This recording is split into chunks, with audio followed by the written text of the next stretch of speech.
Was the black shirt a good idea with my dark hair? No. Hi, Percy. Welcome or welcome back. Today we're talking about all the books I read in January. We're also talking about the compile system and whether or not I found it helpful in structuring my reviews for this video. And then, do I have any fun plans for the month of February?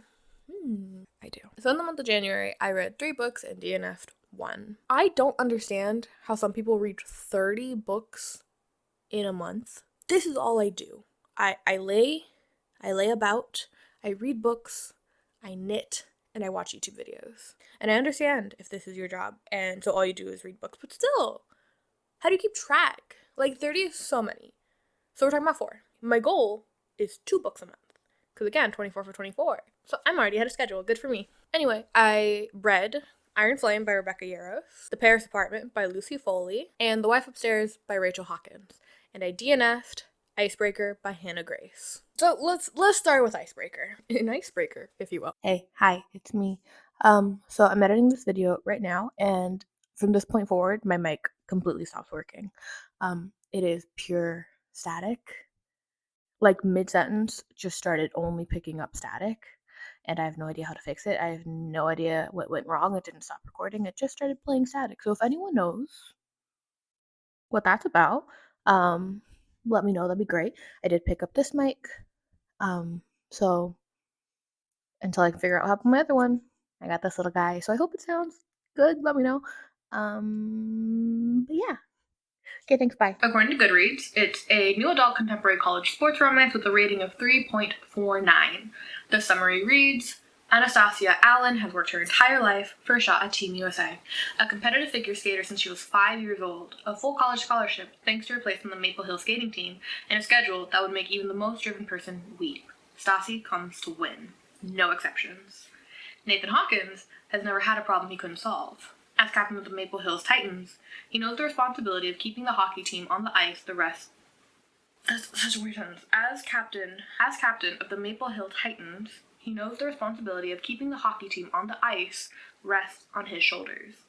When a misunderstanding results in the two teams sharing a rink and Anastasia's partner gets hurt in the aftermath, Nate finds himself swapping his stick for tights and one scary coach for an even scarier one. The pair finds themselves stuck together in more ways than one. But it's fine, because Anastasia doesn't even like hockey players. Right? I think the summary is a pretty apt representation of what the writing,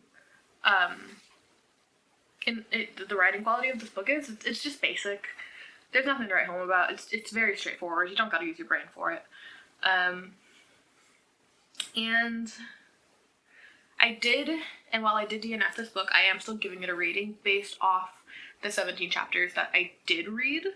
So the characters I at least thought were interesting, like the idea of a hockey player and a figure skater, rivals to lovers, like I wanted to like it. It scratched something in my brain, and I've been wanting to get into sports romance. I know it's really, really popular, especially ice hockey romances. But this just didn't do it for me, and it's a shame because this is the first male love interest where I was kind of on board with it. I was like, okay, he's nice, he's decent, he's kind of cute, okay. Most of the time, I don't like them, and I thought it could be good. I thought it could be fun, and then it just wasn't. It just kind of fell flat. And plot, like the first quarter of this book, which is the part that I read, smut without a plot. Like, and it didn't need to be there, which is the worst part, because it's supposed to be rivals to lovers, and I think that just ruined the whole tension, personally. And not only that, but like, it's not even good smut. Like, it's one pump chomp type smut, which is boring. And I'm a fan. Okay, you know what? I'm a fan of smut when it's used properly, because it can be used to move the plot forward in really interesting ways. I like to think of smut like a conversation between two characters. You can tell a lot. So it's a fun literary device, and it can be kind of spicy. And it was mind-numbing. And it might be hot if you've, like, never had sex before, but, like, if you have, it's kind of boring if you had good sex. Intrigue, also not there. I like to think of intrigue as, like, am I thinking about this book when I'm not reading it, and honestly, yes, but not in a good way. And so I guess I get a couple points there. I don't know. It's just, the entire thing is weird. And there's this whole conversation that's been going around for months now. What is TikTok ruining publishing? Is smut ruining the book community? Blah, blah, blah, blah. I have a whole video on this topic scripted out because of this book. And I keep debating whether or not I want to actually film it and post it. I still might. I have a lot of thoughts. And if one person tells me to post it, I will. I'm very easily influenced. I shall continue to hunt for my dream hockey player, figure skater, rivals to lover story. If you know one, put it in the comments. Please.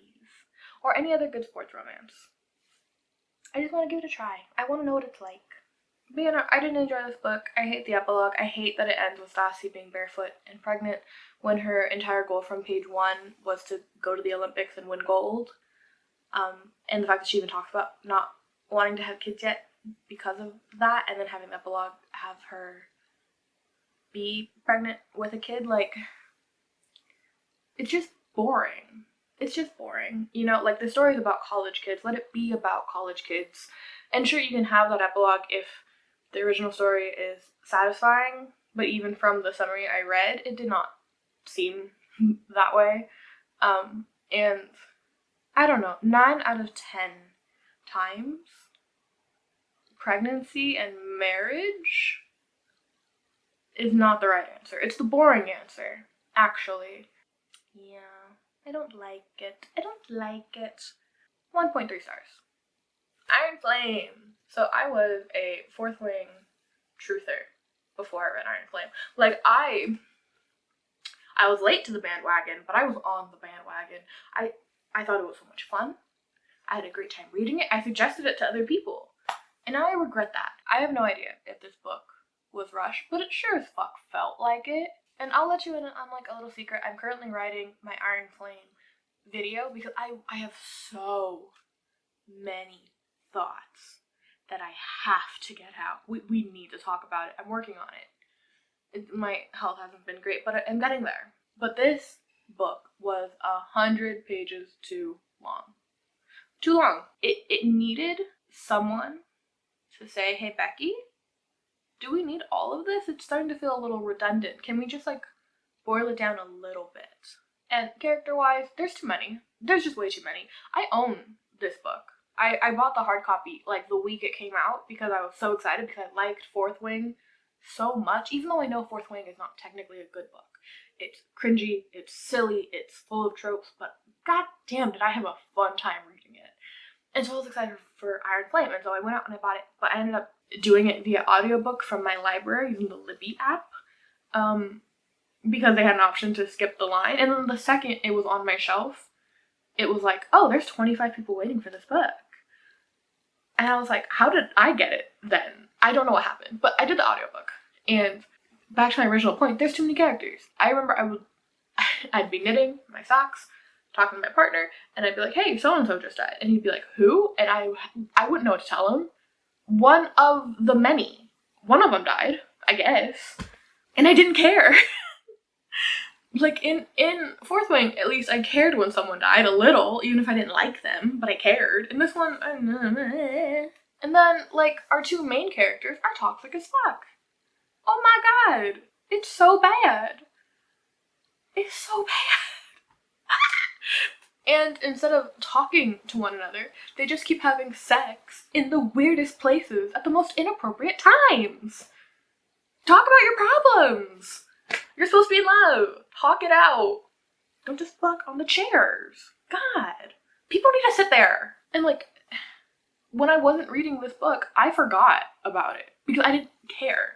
I only finished it because I was like, oh fuck, it's gonna return to the library soon. Or else I would have forgotten. And I might not have finished it. Logic? I mean, I guess I'll give it a 2. And here's the thing. I genuinely believe that Rebecca Yarros has all 5 books planned out. I genuinely do.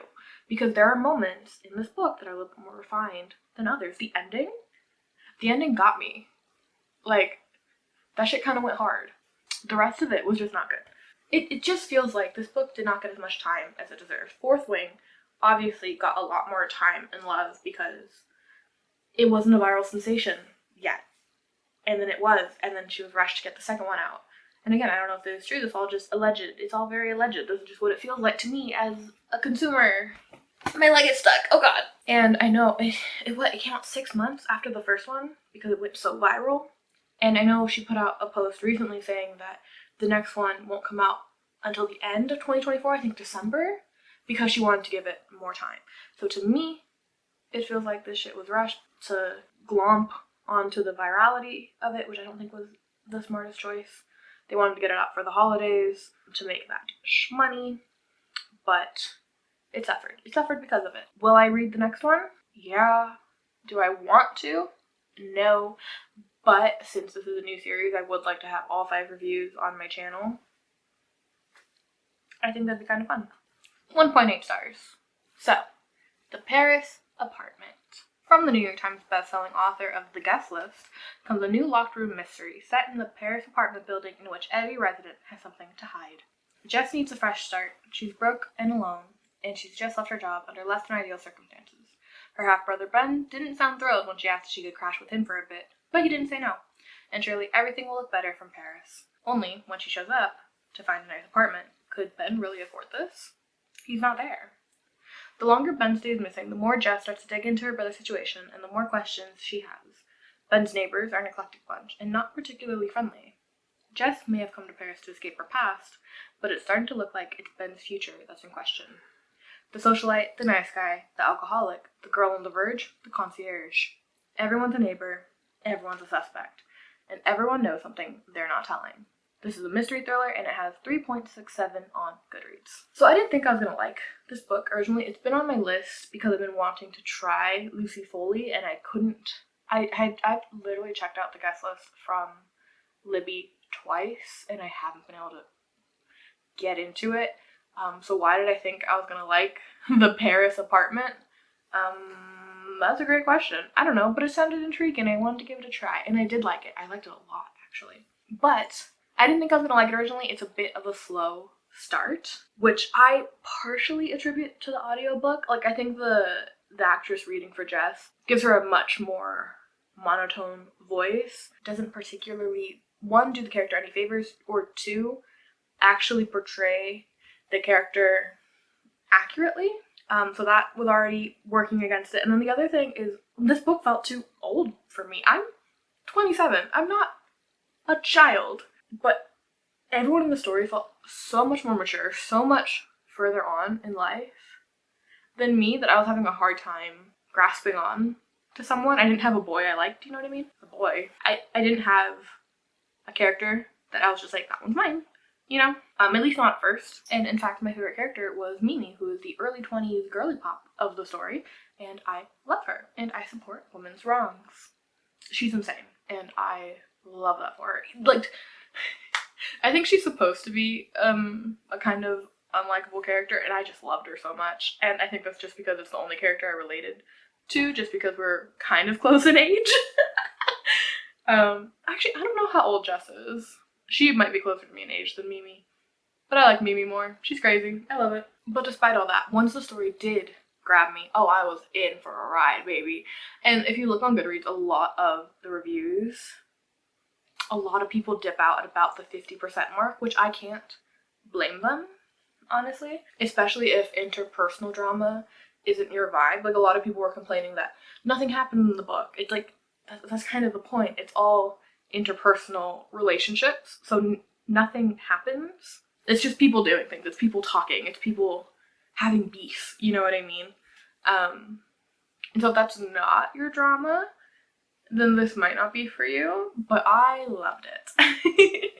And I really like the characters are incredibly flawed, and no one is a good person. Everyone is a bad person, which I think made it extra fun for me. And the more you read, the more intertwined everyone is, because it's not that everyone has secrets from each other. Everyone has secrets involving each other. So it's incredibly intertwined. The story is really tight. It's a really, really tight story. And the last, like, quarter of the book, oh, I was gooped and gagged. I was gasping from the reveals that were happening. But yeah, like I said, it's much slower paced, but I really liked it. The ending is so incredibly tight. The story is like airtight. There's no stone left unturned. There's no question left unanswered. Like, from a technical standpoint, I think this is a really good story. But I don't think it's for everyone, and I don't think I'll be reading Lucy Foley again because of that. When I first read this, I gave it 5 stars because the ending just got me. But looking back and doing the cop pile and doing the review, I think it sits more comfortably at a 4 stars. And the last book I read is The Wife Upstairs by Rachel Hawkins. A delicious twist on a gothic classic. The Wife Upstairs pairs southern charm with atmospheric domestic suspense. Perfect for fans of B.A. Paris and Megan Miranda. I don't know who those people are. Meet Jane, newly arrived in Birmingham, Alabama. Jane is a broke dog walker in Thornfield Estates. Do I know how to read? A gated community full of McMansions, shiny SUVs, and bored housewives. The kind of place where no one will notice if Jane lifts the discarded tchotchkes and jewelry off the side tables of her well-heeled clients. Where no one will think to ask if Jane is her real name. But her luck changes when she meets Eddie Rochester. Recently widowed, Eddie is Thornfield Estate's most mysterious resident. His wife, Bee, drowned in a boating accident with her best friend, their bodies lost to the deep. Jane can't help but see an opportunity in Eddie. Not only is he rich, brooding, and handsome, he could also offer her the kind of protection she's always yearned for. Yet, as Jane and Eddie fall for each other, Jane is increasingly haunted by the legend of Bee, an ambitious beauty with a rags-to-riches origin story, who launched a wildly successful Southern lifestyle brand. How can she, plain Jane, ever measure up? And can she win Eddie's heart before her past, or his, catches up to her? With delicious suspense, incisive wit, and a fresh feminist sensibility, The Wife Upstairs flips the script of a timeless tale of forbidden romance, ill-advised attraction, and a wife who just won't stay buried. In this vivid reimagining of one of literature's most twisted love triangles, which Mrs. Rochester will get her happy ending. I loved this book, and I think part of it is because I love Rachel Hawkins. Rachel Hawkins also publishes under the name Erin Sterling. She's published The Ex-Hex and The Kiss Curse, which are 2 of my personal favorite books. There's nothing groundbreaking about them, The Ex-Hex and The Kiss Curse. They're just paranormal, witchy romance books, but I love them, and they actually inspired me to write paranormal romance myself. But so I already went in knowing I loved this author, and I think this just solidified her as one of my favorite authors. Like, the personality oozes from these pages. I read the audiobook, but you know what I mean. Like, I just love her writing style, and this is no exception. And so this is a mystery thriller based off of Jane Eyre, which I was not familiar with the story of Jane Eyre before I read this book, so I was confused. I'm not going to spoil it, but if you know the story, if you know the story of Jane Eyre, I don't know if that would make this story more enjoyable or less enjoyable, but I had a great time and I had no idea what was going on. So I absolutely loved the character of Jane from page 1. I like that she's kind of a bad person. I like that she's young and she's not super thinking through all of her actions. I just find it really endearing and really charming, and she is someone who has come from a rough background, so no matter what she does, you're still kind of rooting for her. And like the summary says, no one is a good person. This is another mystery thriller book where no one is a good person. So you kind of have a fun time when bad things happen to them. And unlike the Paris apartment, everyone's secrets here they're not interconnected. So everyone is hiding a different secret from everyone else, which just makes it so much more juicy. And I think the best way I can describe it is that it feels like you are eavesdropping at a cafe on the rich housewives that live in the really, really rich development across town. And you just need to know what happens. Like, this has absolutely nothing to do with me, but I absolutely need to know what happened with Stephanie and the milkman. What did Stephanie do? You know, like, it's that feeling. And the only thing I didn't like was the ending, which fell a little flat for me. It's not bad. I don't think it's bad by any means. I just think it's kind of boring, but I think because it's based off Jane Eyre, it has to end a certain way. I still have not looked into the original story of Jane Eyre, by the way. So I'm just saying, I'm just talking out my ass. But it, like, had to end a certain way, and it's like, oh, okay.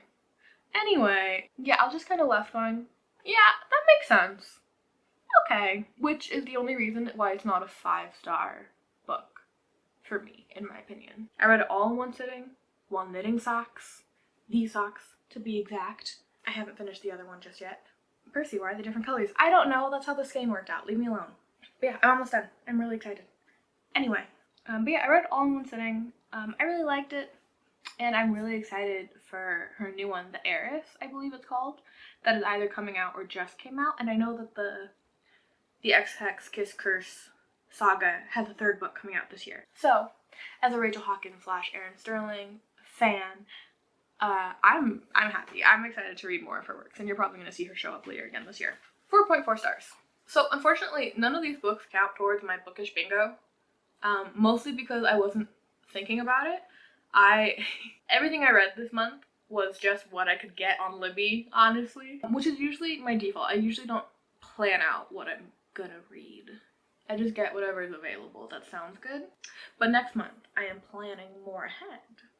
I'm using my noggin. But yeah, I just put whatever's on my TBR into my Libby app, and when it shows up, it shows up. It shows up when it's meant for me, you know? Not the other way around. The book finds me. But speaking of things just randomly appearing in my Libby app, I have 2 reading logs that I'm in the process of filming because 2 different books that were supposed to have like a 15-week wait just suddenly didn't.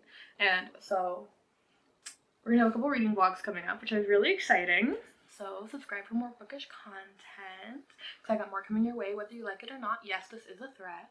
And leave a comment if there's anything that you think that I should read, because I'm very easily influenced and I like books.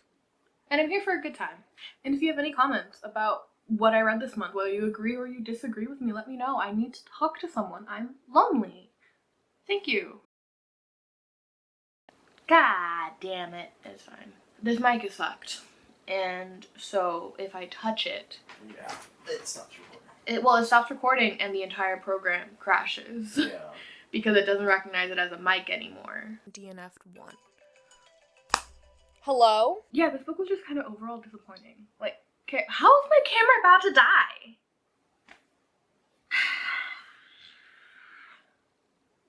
No! I stopped recording. I shouldn't hit that. Okay, I'm doing this again. This is so bad.